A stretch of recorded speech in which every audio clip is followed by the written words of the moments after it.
The Doctrine and Devotion Conference on Covenant Theology is going down September 18th and 19th in Chicagoland, Illinois. Stay tuned for more details, but if you can't wait, head on over to doctrineanddevotion.com/conference to register.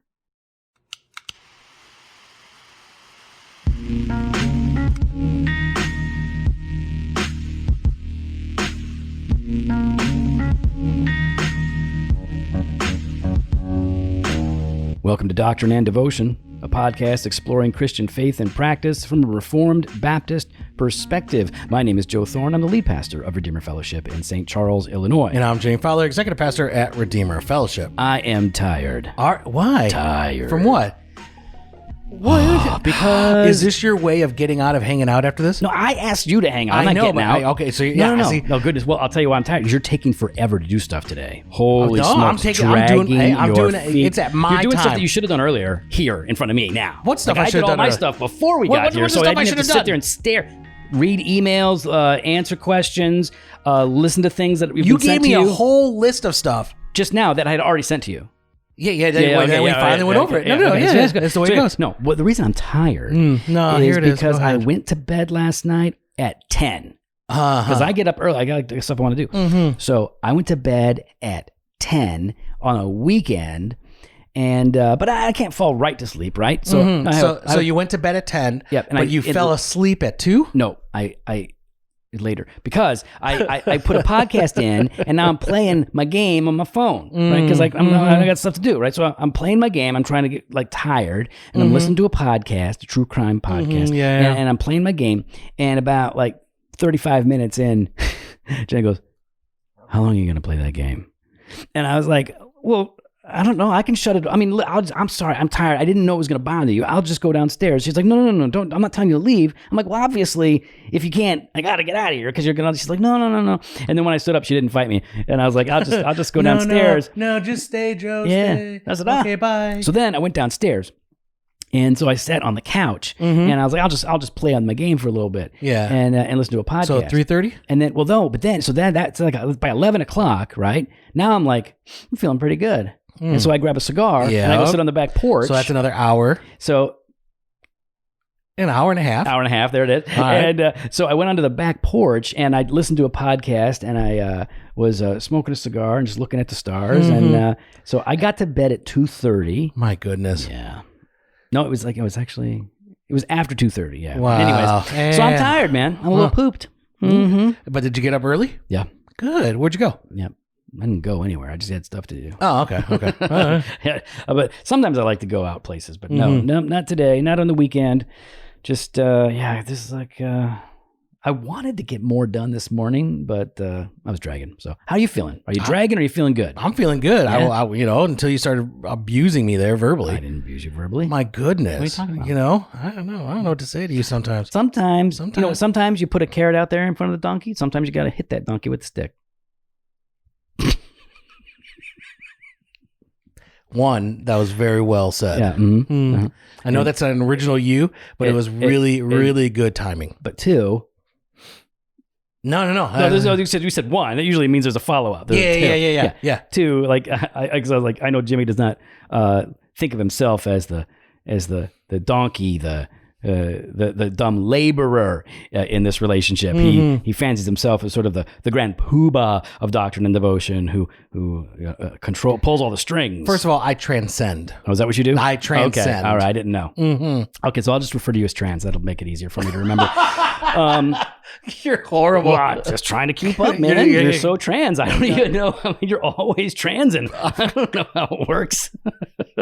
You said it. I'm just trying to, So we got some emails, and we can't get to all of them. No, we can't. We're gonna do 2 emails today, right? All right. And one.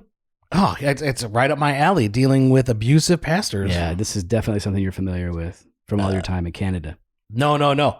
Absolutely. No, you're right about that. But you were suggesting me. I was suggesting you. Yeah. That was the joke I had earlier. Yep. All right. Hello, fellows. Firstly, love the podcast. Yeah. Thank you. Thank you. Secondly, the question I have today is a kind of serious. If an elder in the past, kind of serious what? It just says that. Okay. The question I have today is a kind of serious.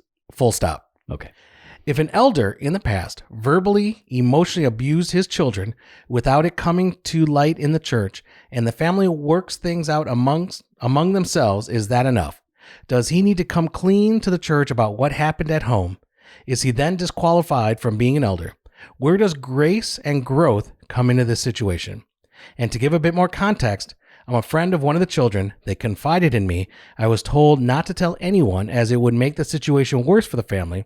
I'm now realizing how wrong that was, but I'm still unsure of how to bring this up, as 1 Timothy 5:19 tells us not to bring a charge against an elder without 2 or 3 witnesses, and only one person had spoken to me about this. Anything you have to say would be helpful.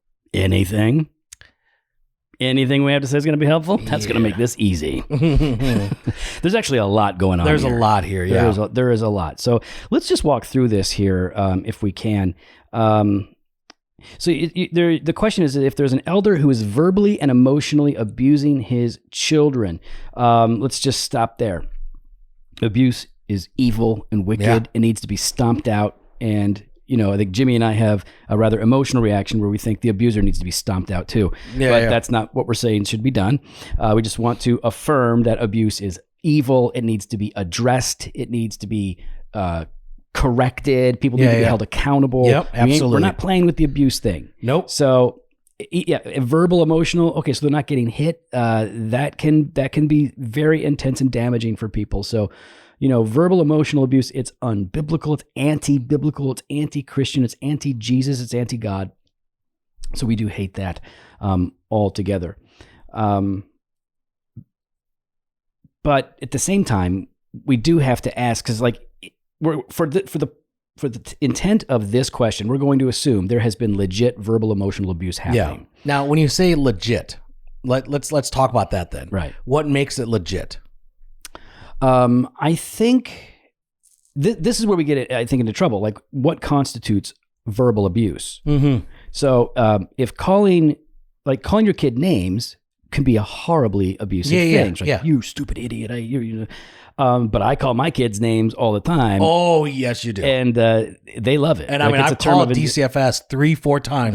They're like, oh, you're talking about Joe again? They go, the file's this thing. Don't worry about it. Kids like that. Because there's no intent, there's no ill intent behind it. I'm actually continually trying to build up the kids.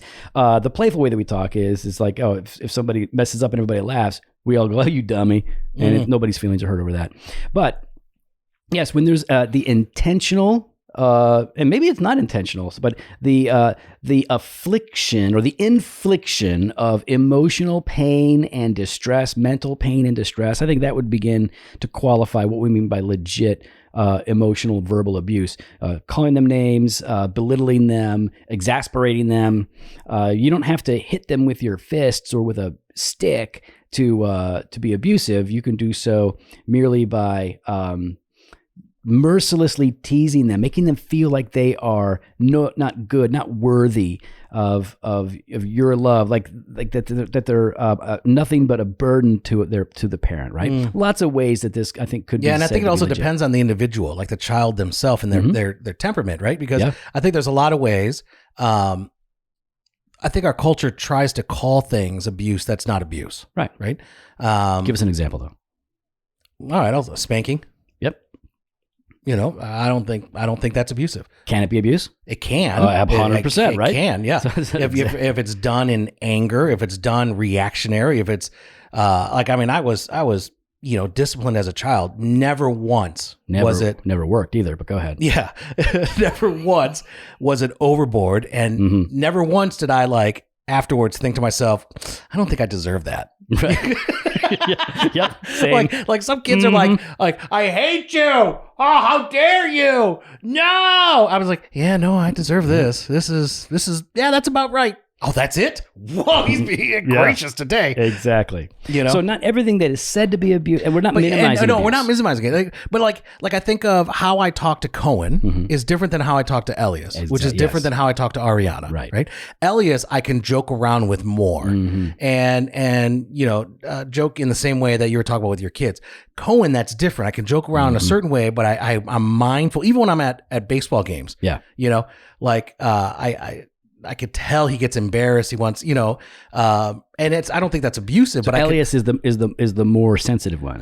Cohen is the more sensitive. Sorry, but they're sensitive in different ways, right? Elias is more sensitive about when he makes a mistake and me highlighting that mistake, right, to a certain degree, right. He's going to respond better if you just go talk to him privately about it. And which is what I typically do is like if he makes a mistake or something like that, I'll call him over and I'll kind of whisper in his ear so no one else can hear, right? Or I'll be like if he's upset about something, I'll remind him, hey man, take a few minutes, go get a tissue, head up to your room. When you're ready, come on out. There's a way of how each kid I have to deal with differently. But Elias doesn't care. You can be like, hey, Elias, fix it next time and do it publicly, and he's going to be fine. Yeah, he's good. He's good. So I think that's a good thing to keep in mind. But for the intents of this question, we are assuming that it's legit verbal, making a child, as you said, feeling less of themselves, worthless. Yeah, like, oh my gosh. So, and then he says, but the family works things out among themselves. Is that enough? Well, let's stop again. What does it mean to work things out? Does that mean that the dad is repentant and confessing and reconciling and living differently and speaking differently? And are the kids seeing this and affirming that? Yeah. Well, then that's working it out. Now, I mean, I've been in situations with churches where the pastor would be like, no, Jimmy and I, we worked it out. And it was like more about, well, if you didn't have done this, I wouldn't have had to say that. And I'm like, wait, what? Yeah. What do you mean? I don't feel like that was an apology, John. I'll say his name. Piper. No. It wasn't John Piper. No, I just assumed. You said John MacArthur? Nope. Nope. Maxwell. No, I'm not gonna. I'm not gonna say the last name. Cena. No. Okay. No. You don't talk back to John Cena. You do not talk. No. So, okay. So what were we talking about? We're talking about Pastor John, his abusiveness, working it out, and repenting and unrepentance. Now, is that enough, or does he need to come clean to the whole church about what had happened at home? Is he then disqualified from being an elder? So let's take these questions one at a time. Is that enough? It depends. It depends on the nature, the extent, the duration of the abuse. Pastor went through, a dad goes through, a bad week and things get out of hand and he's verbally abusive to his family. Does he need to go before the whole church and confess that if he's a pastor? I don't think so. But maybe it just depends on the extent, the duration, the levels. There isn't like a one simple answer. No, because there are some pastors that are just defiant in the midst of their abusiveness, right? Like we've seen it. And I've seen it. I've experienced it. And it was really formative for me early on in ministry of like, man, this is not the way I want to treat people, which is why I think sometimes I probably overreact to the sensitivity side because I've been in the midst of that abusive relationship. And so it's sometimes difficult for me to differentiate, right? What's proper and what's not. And so I just err towards like, you know what? I'm just going to be cautious as could be because I've been in those churches where, the individual is just defiant. Right. And unrepentant. And I mean, we were talking before this started about this Pastor Jim guy. And, people have seen the video online, I'm sure. Oh, yeah. I forgot. Yeah. Jim Standridge. Yeah. You guys see this video where he's the old 75-year-old preacher? Oh, yeah. And he starts ripping into the congregation. So like people specific. People right in front in the middle of the sermon. You know what? I'm going to play just a small bit of it. Yeah, go ahead. Yeah, it's funny. It's not funny. It's not funny, but it's like. It's so awful. It's funny. Yeah. Here goes. And it'd be surprised. Son, don't go to sleep while I'm talking. Hey. Don't you lay your head back. I'm important. I'm somebody. I'm important. He's somebody, Joe. Now, you might do your English teacher that way, but I'm not teaching English. I'm teaching eternal life here. I love you. You know I love you. Have I convinced you I love you? It's always couched in love. Yeah. You better not. Classic abusive. Come on, put it right there. Technique. All right. You stay awake and you listen to me. You say, well, he may never come back. Well, he ain't here now. That's kind of funny. That's a funny line. Oh, here we go. Mr. Underwood. And I noticed on the calendar I'm supposed to marry y'all. What makes you think I'd marry you? You're one of the sorriest church members I have. Poor dude was just in his line of sight. 15 cents. 15 cents. And you want me to marry you to her? And you want to marry him, and he don't even know where he belongs, and you don't even know where you belong. Now, let me tell y'all, everybody here, how much I love these kids. Do you know I love you, sir? Stand up, big boy. Do you know I love you? All right. Then gives him a hug. This is a guy that has never got an appropriate butt whooping. This is a guy who, yeah. And you get the frustration aspect of it too, right? Someone falling asleep in the middle of your sermon, And I actually don't. I've seen people. I know that. I've never been annoyed. I've never been upset. You've never been annoyed? No. I've been annoyed. No. Oh, I've been annoyed. There's a reason. No, I know, but I've been annoyed, but I'm not annoyed with them. It's more about maybe it's more I'm embarrassed because I think to myself, oh, this ain't going good. Yeah, I've been embarrassed. Maybe that's what it I feels felt like. Embarrassed. Yeah, for sure. So, but for this guy, it wasn't embarrassment. No, it because became you anger. can't correct. You can't correct this guy. This guy is just he's unapproachable. That's the kind of guy that we're not obviously interested in in emulating. So, does a pastor have to come clean before the church for his sins that are committed in the family? The question is maybe. Yeah. Now listen, if I was genuinely repentant about the way I was treating my wife and kids, I would probably want to talk about that to the congregation, especially as I began to grow in grace. Yeah. That's natural, I think, for us. Yeah. So for me, I'd be thinking if I'm genuinely repentant, but it's repeating. Yeah. I'd be like, okay, then this definitely needs, I need to step away for a bit. Yeah. Right. Obviously there's something here that needs to be dealt with. For the sake of my family, I need to step away for a specified season of time and reevaluate and assess. Well, basically, the issue is if there is serious and or sustained sin in the life of a minister, then he needs to be held accountable. And it at the very least, the elders would have to know and be coaching and helping him and counseling him. And then again, depending on what's happening, the congregation might have to know. And it's not because, this is too sensitive for the congregation. That's not what I'm saying. I'm saying that the sin impact is smaller than warrants it being brought before the whole church. It's like, I'm trying to think of an example. The example isn't particularly important. It's more about, has this sin continued to flourish? Is it not being checked at all? So at some point, you're going to want to talk to the congregation. Does it mean that the pastor is disqualified? Well, emotionally abusing your family could be grounds for being disqualified. It might not be. It just sort of depends on how it's unpacked and what's actually going on and how it works. So you also mentioned anonymous emailer. You also mentioned 1 Timothy 5:19 tells us not to bring a charge against an elder. And only one person has spoken to me about this, right? So,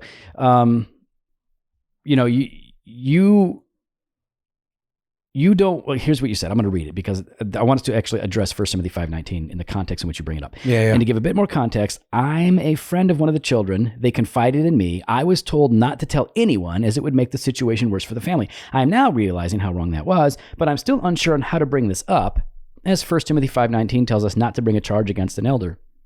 And only one person has spoken to me about this, so it's basically one witness. The accusation thing is brought up a lot, and it's usually, most of the time in my experience, the people that have a lot to say about 1 Timothy 5:19 are pastors who do not want to be held accountable. They use it to keep people away. Oh, so one person is saying that I sexually assaulted them. Where's the witness? I'm out.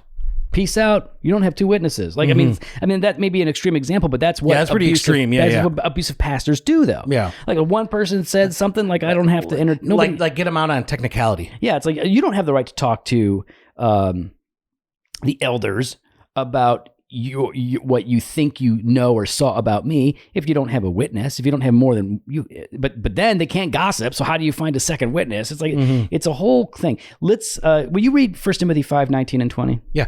Do not admit a charge against an elder except on the evidence of 2 or 3 witnesses. As for those who persist in sin, rebuke them in the presence of all so that the rest may stand in fear. Okay. Do not admit a charge against an elder unless there are witnesses. This is used by some pastors to eliminate anybody bringing forward any complaint about a pastor. And that's not the point of the passage. This passage has nothing to do with hearing or airing a complaint or even issuing a general concern or charge before the elders for what you have seen or experienced with another elder. So if I had a friend who, if I was at a church and the pastor's kid is telling me, my dad hurts me so bad emotionally every day that I cry, I can't sleep, I'm having suicidal thoughts. Well, guess who I'm talking to? Yeah. I'm talking to the stinking elders. That's all I need. And that is not what Timothy here is talking about. That's not bringing the charge, what Paul's talking about here. That's not what the charge. This passage is saying you cannot bring up a minister on formal charges, like ecclesial charges. You can't publicly charge him unless you have witnesses, some sort of corroboration. It doesn't mean that you can't have a conversation with him or the elders about a particular problem. So it's the formal, say, arraignment of a pastor, which requires witnesses. So you can't you can't just say like, oh, well, I heard this and that's enough, and now we're going to actually put it before the church for a vote to see if he is excommunicated or put under discipline.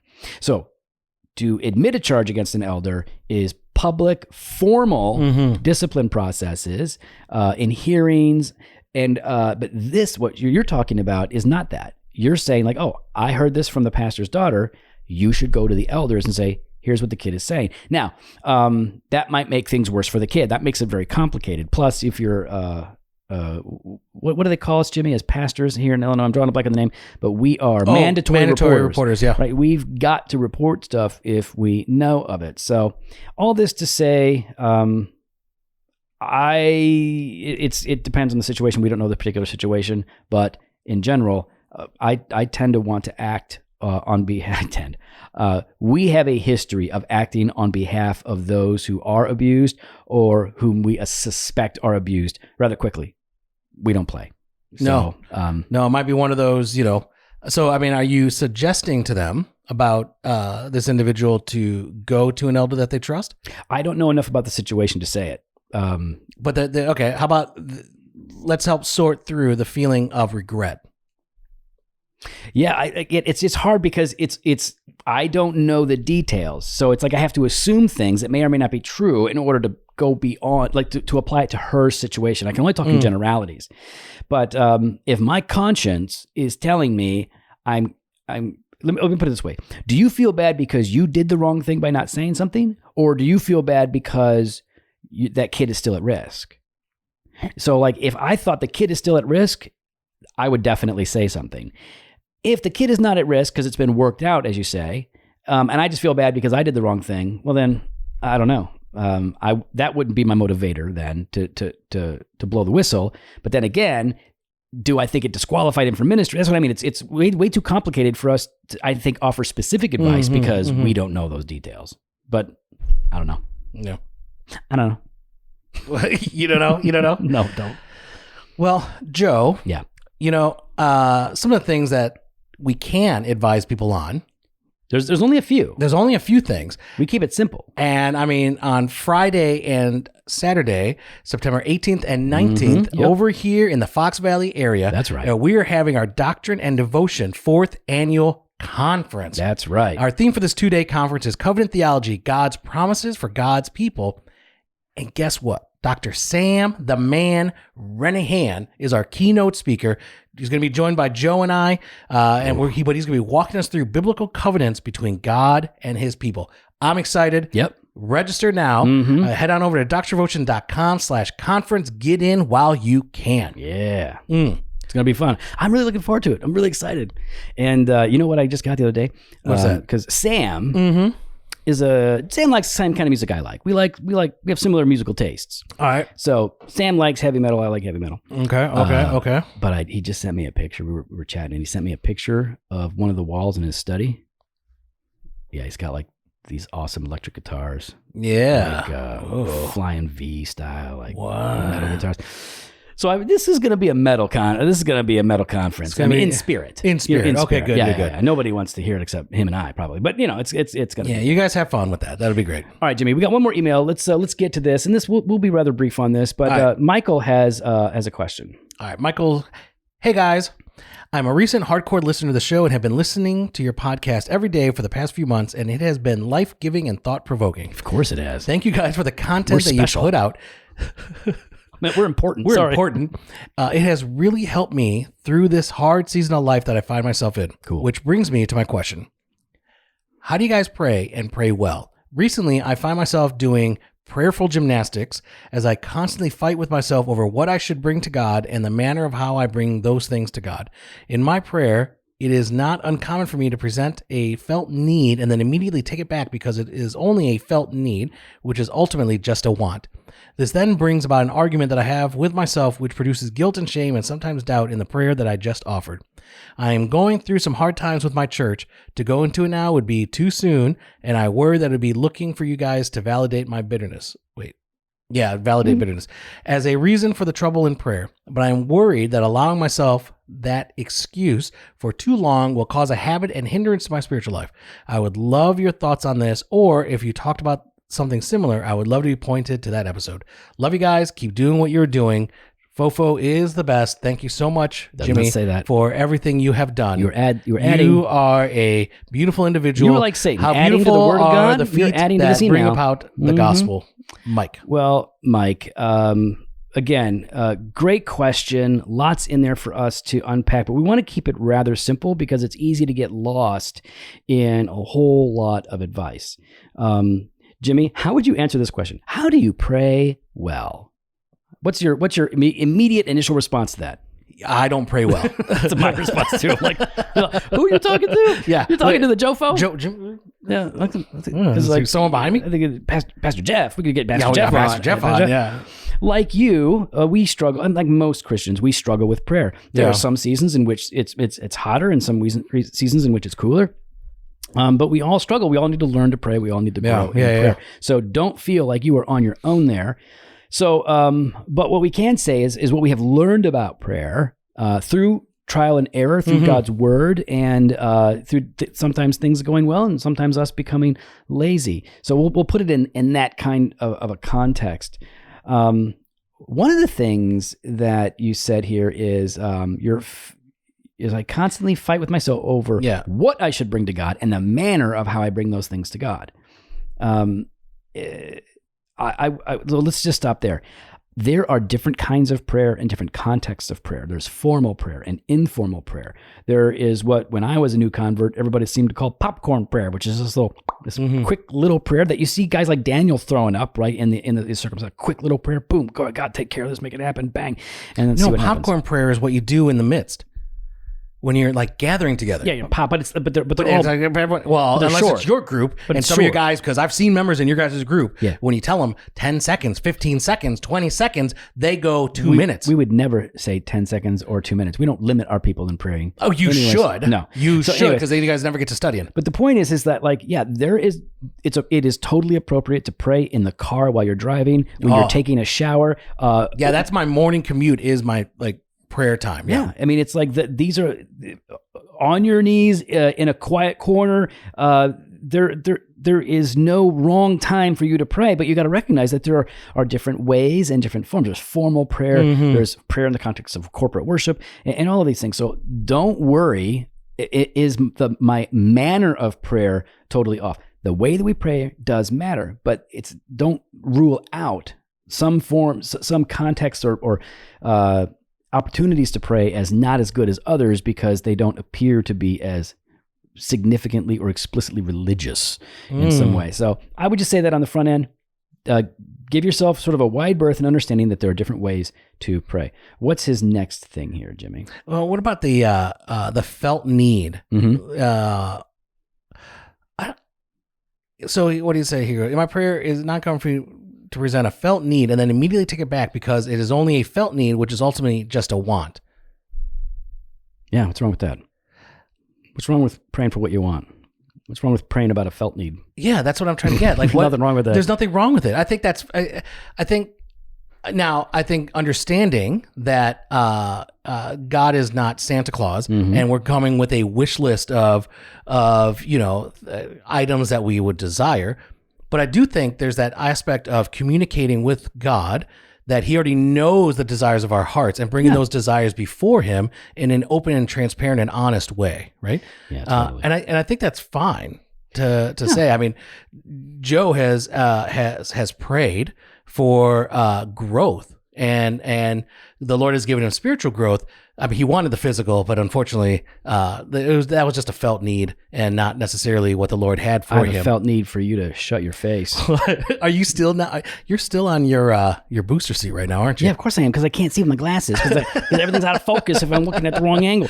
All right. But I think it's good to be honest and open and bring that forward, Give unto the Lord the desire of your hearts. First of all, let's take a back up on prayer. What is prayer? It's not just communicating a list of clearly biblically sanctioned needs, but it is a pouring out of the heart or their soul to God through Jesus Christ. You're praying for things that are lawful and biblical and good. You're praying for the good of others. Then, you're gonna talk to the Lord about your heart and your desires and your wants, and that's okay. And you can ask God, like, God, Lord, like, let's say you need a job, and obviously you need a job. That's biblical. But do you need a good paying job, or do you just need a job that'll pay the bills? Well, you just need a job that'll pay the bills. Yeah. But so is it wrong to pray that God would give you a job that pays more than you made before? Of course not. Because what would a good Christian do in a context in which he's making a lot more money? He would be more generous. He would help more people. So pray for the desire of your hearts, unless they're unbiblical, unless they're sinful. That's the thing right there, right? It's like, even thinking through, as a young believer, they would tell us, like, pray for your future spouse, right? Yeah, totally. And I desired that. I desired that I would meet a godly woman that would be blind and would accept me for who I am. Yeah. Now, the Lord gave me the desire of my heart, except she is not, blind, but she is nose blind, and that helps as well. And so, but there's nothing wrong with that. Praying, like, as a young believer, for your future spouse, and desiring to have children, desiring to be married. What are you doing? Okay, you know me. Yeah, here we go. Pretty well. Yeah. When I prayed for my future wife, when I was a student at Moody, Yeah. name one or two things that I prayed for that God would give that are not biblical, but not anti-biblical. Like just like desire, preference. What did I want? Brunette. Yep, that's one. Don't want no blonde. Don't want no ginger. See, I don't know want, you. I want I brunette. know That was you all. Okay. well. So what's the other thing? Oh, that's not biblical? Because I know you wanted, Yeah, godly and all that stuff. Yeah. Skip past all that. These are the fun ones. Okay, brunette and. You know what? I'm gonna say that because she needed to be short. Yeah. If God was like, hey, you know what? Wait, you're shorted? Yeah, that was right. Short. Yeah, you got it. So if God was like, you know what? She's gonna be tall and redhead, I'd be fine. Like, it's like, but those were just my desires. So it's like, nothing wrong with that. As long as you are constantly submitting yourself to the sovereign will of God, you are good to go. Pray for what you want. Yeah. In submission to the will of God. And you're not just praying selfishly just for yourself in some self-serving way. You have to see your desires in the context of your life. And not just that, the context of what it is that God has for, like, when we're praying certain times, and sometimes, I believe this, that when I was praying for my wife, I was praying according to the will of God. Right? That the plan in which that he had for me and for my family. And I think in the same way that when these felt needs are coming up, they're not just wants and desires. They could be, some are not, but they could be part of the plan that God, the plan that God has for you. Yeah. Yeah, totally. Love it. Now, you go on to say that as you're struggling with all these things, you'll pray a prayer and then you'll take it back. You know what? No take backs. It's already been sent up. So you are in trouble. It's like you went to the fountain, you put that penny in, you ain't finding it. Nope. You know what it's like? It's like your dad says, hey, I want you to take out the garbage. And you're like, whatever. And then your dad goes, what'd you say? Now he knows what you said. You can't take that back. You can't take it back. It's too late. You could say it doesn't matter. You are in trouble. No, obviously, we totally. Dude, I have the never mind. I will tell you. I have to tell you off air. So, I understand the struggle, right? You're like, you're having guilt and shame and doubt about the prayer you're offered. Let's just know this. the person who has been reconciled to Christ, when you are offering up prayers and your prayers are sincere, right? You're lifting them up to the Lord, and you don't have, it's not all done properly. The Lord hears your prayers. You're reconciled. He's your Father, and Jesus perfects your prayers. So this is not anything to freak out about. I think you need to steady yourself around your standing before God, your justification, your union with Christ, and use all of these things, your questions, your concerns, and even the bitter experience that you've had with your church to move you deeper into prayer, not further away from it. Oh, yeah, that's right. I mean, this is an opportunity to say, like, you know what? Maybe I don't have peace with my church the way that I'd like to, but I do have peace with God. And so I'm gonna camp out on this and see what God does in the midst of it. Well, we'd love to hear your thoughts. You could follow us online on Instagram and Twitter at Doc and Devo, or on Facebook /Doctrine and Devotion. You can head to the website, drdevotion.com. There you can contact us. You can sign up for the email blast, or hit up the store, jofostore.com, and grab some gear. Fresh pod every Monday and Thursday. Blog post on Wednesdays. Later. Are we going to tell me? No, I'm off air. Why didn't you tell me? No, trust me. Once I say it, you'll understand.